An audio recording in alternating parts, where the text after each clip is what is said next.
Fight fans are in for a really good fight card this weekend when the UFC touches down in Calgary, Alberta.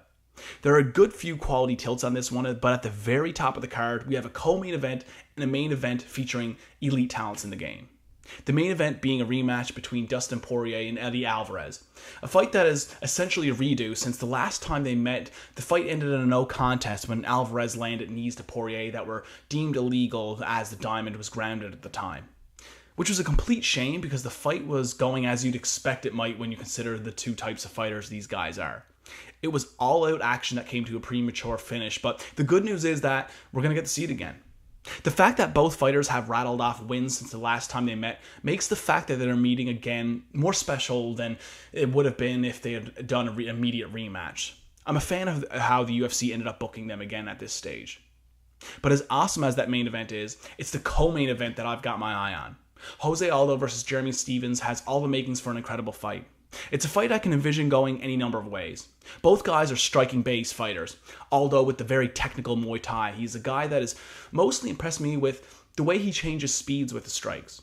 He lures guys in with having a fight at a certain rhythm and pace, and at the drop of the hat and in short spurts, it's like he increases his speed by 10 and just flies in and blitzes guys, only to jump out and to continue at the same pace they were at before.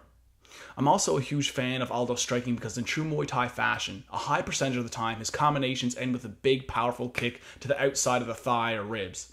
It's really something to behold. He has big power in his punches, but it's like those punches are just there to mask the inevitable massive thudding kick in which Aldo's hips turn over so much it's almost as if he has baseball bats for legs and he's just laying into the mid to lower body like he's trying to knock it out of the park. It's something we've seen Aldo break a lot of top tier fighters with.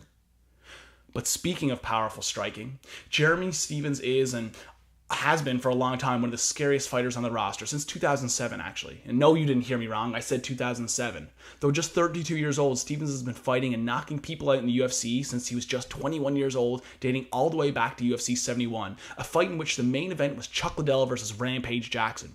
Stephens has 28 fights in the UFC, which is astounding.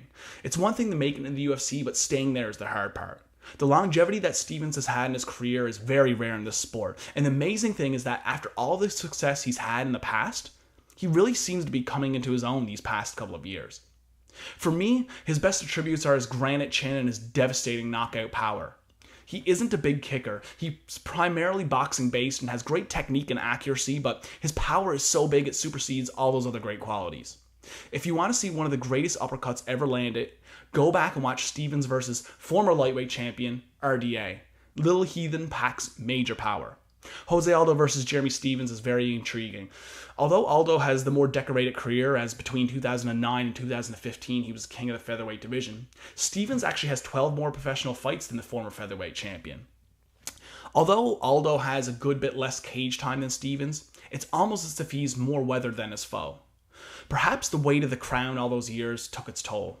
Because Jeremy Stephens is coming into this fight riding a hell of a lot of momentum, whereas Aldo really seems to be showing the fact that he's in the later stages of his career. With that being said, Aldo has only ever lost to 3 people in his entire career dating back to 2004, and this will be the first time in his career he's coming off of 2 losses in a row.